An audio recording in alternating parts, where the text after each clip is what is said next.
नमस्कार दोस्तों, स्वागत है आपका अपने चैनल सोनिया टेस्टी किचन में। आज हम बनाने जा रहे हैं एक बेहद स्वादिष्ट और ठंडा ठंडा साबूदाना मैंगो कस्टर्ड शेक। यह शेक गर्मियों के लिए एकदम परफेक्ट है और बच्चों से लेकर बड़ों तक को यह पसंद आएगा। तो चलिए शुरू करते हैं। इसके लिए यहाँ मैंने लगभग 1 कटोरी साबूदाना को 2-3 घंटे पहले भिगो कर रख दिया था ताकि ये अच्छे से फूल जाए। और देखिए दोस्तों, साबूदाना जो है वो हमारा अच्छे से फूल भी चुका है। तो अब हम मैंगो कस्टर्ड बनाने की तैयारी कर लेंगे। इसके लिए यहाँ मैंने 2 आम लिए हैं और इन आमों को छील कर रख लिया है।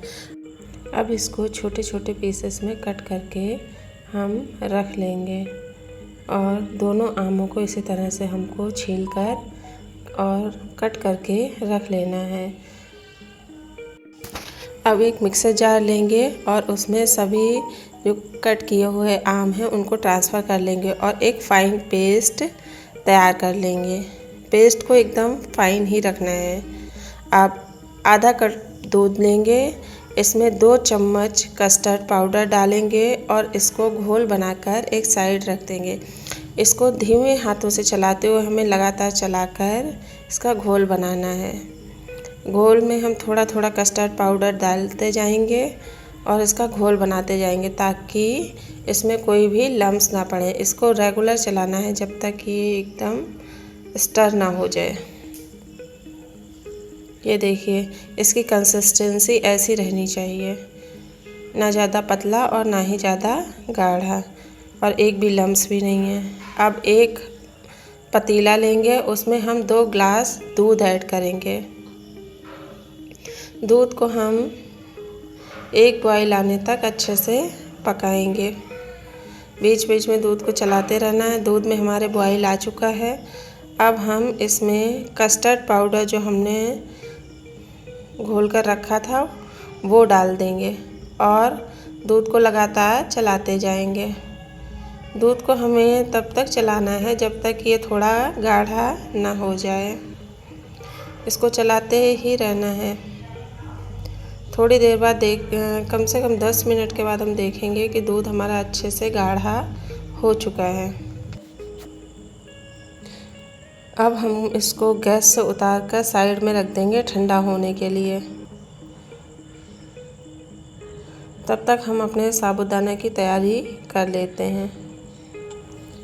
अब हम एक कढ़ाई गैस पर चढ़ाएंगे और इसमें 1 गिलास पानी डालेंगे।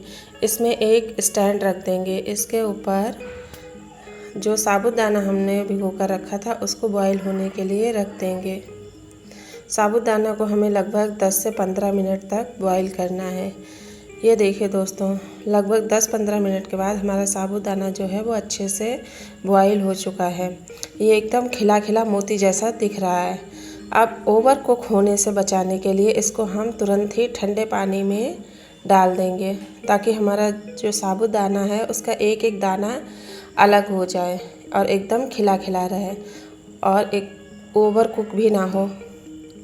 तो इसको हम ठंडे पानी में भिगो देंगे। ठंडे पानी में भिगोए हुए लगभग हमको 5 से 10 मिनट हो चुके हैं। तो ये देखिए, हमारे साबूदाने का जो एक एक दाना है वो बिल्कुल अलग है। अब हम जो इसका पानी है उसको हटा देंगे और जो हमने कस्टर्ड ठंडा होने के लिए रखा था उसको हम एक बाउल में ट्रांसफ़र कर लेंगे। साबूदाने को हम अब छान लेंगे।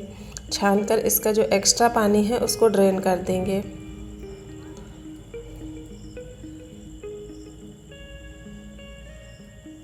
और साबूदाना निकालकर अलग प्लेट में रखते जाएंगे।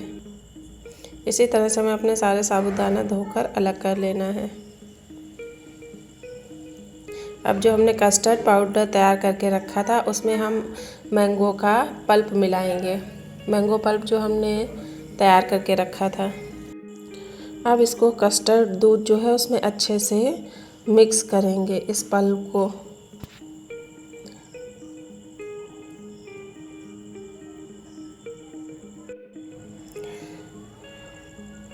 अब हमारा मैंगो पल्प और कस्टर्ड दूध जो है वो अच्छे से मिक्स हो गया है।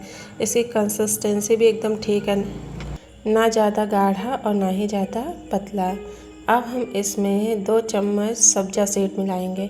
सब्जा सीड गर्मियों में खाना बहुत ही हमारी सेहत के लिए अच्छा होता है। हमने यहाँ 2 चम्मच शहद ऐड किया है मिठास के लिए। वैसे तो आमों में ही मिठास होती है, लेकिन अगर मिठास कम लगे तो हम शहद ऐड कर सकते हैं, और फिर भी मिठास कम लगे तो 2 चम्मच और बढ़ाकर भी हम शहद ऐड कर सकते हैं। अब लास्ट में हम इसमें साबूदाना ऐड कर देंगे और इसको भी चलाते हुए अच्छे से मिक्स करेंगे। तो लीजिए, तैयार है हमारा ठंडा ठंडा रिफ्रेशिंग साबूदाना कस्टर्ड शेक। इसको आप बर्फ़ डालकर एंजॉय कीजिए। आपके घर मेहमान आए उनको दीजिए, बच्चों को दीजिए। ये एक टेस्टी और हेल्दी ड्रिंक है।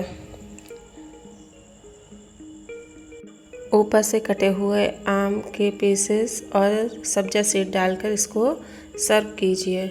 और हाँ, बर्फ़ डालना तो बिल्कुल भी ना भूलना। एंजॉय कीजिए ठंडा ठंडा रिफ्रेशिंग शेक और अपने अनुभव हमारे साथ शेयर कीजिए। वीडियो पसंद आया हो तो लाइक करिए, शेयर करिए और चैनल को सब्सक्राइब करना तो बिल्कुल भी ना भूलें।